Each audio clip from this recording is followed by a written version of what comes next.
Hi guys, Tom Bell here, multi-time ClickBank Platinum winner, and today I want to record a quick video for you on how you can maximize your affiliate campaigns with native traffic. I've flown all the way over from the UK for a few days to film some content with ClickBank for their podcast, and I thought whilst I'm here, why not give you guys some of my insight into one of my favorite traffic sources, native ads. I've made over 8 figures in sales for affiliate marketing over the last few years, and native traffic has played a big part in that due to the fact that they have a combination of sustainability and scalability. So let's get into it. Here are my 5 top tips.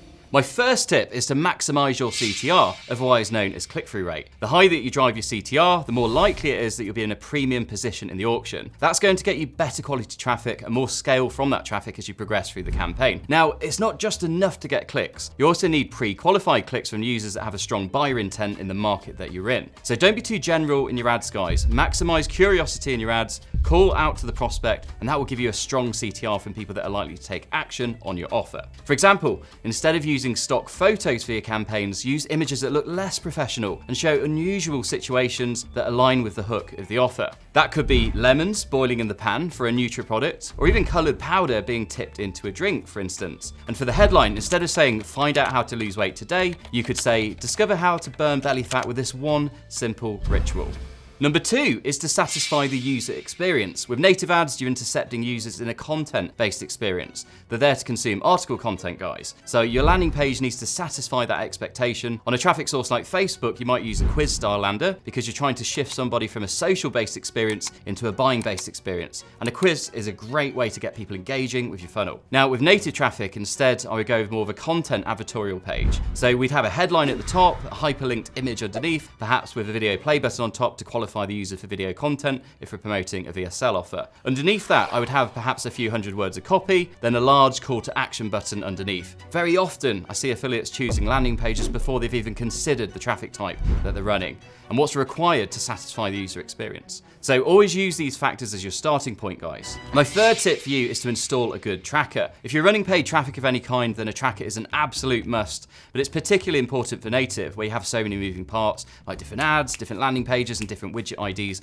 or partner placements. Trying to measure all of these moving parts without a solid tracker would be impossible and would definitely cause you to lose money due to the fact that you wouldn't be able to optimize effectively. Now, when I started affiliate marketing several years ago, tracking wasn't anywhere near as accessible as it is now. It was overly technical compared to now, where you can be in business with just a few clicks and have things up and running. So no excuses, guys. There's lots of great options out there like volume. I don't mind how you track, but you must track. My fourth tip is to split test aggressively in your campaigns. I see far too many affiliates just running 1 or 2 ads at once, and this is going to make it really difficult for you to get your campaign profitable because different ads convert radically differently. In a typical native campaign, I like to split test a maximum of 5 to 7 ads at once, and I've always got several new ads ready to go at a moment's notice to add into the mix if I need to pause ads that aren't profitable to continue the split testing process. So if you're in the funnel preparation phase of your campaign, why not get 20 images ready to test? You might not need them all, but if you do, then you're well prepared. I would also recommend split testing a number of different landing pages, either in rotation for a redirect link if the traffic source allows you to use one, or manually change between if not. Normally, I advise my students to start with 2 to 5, depending on the budget that they're working with.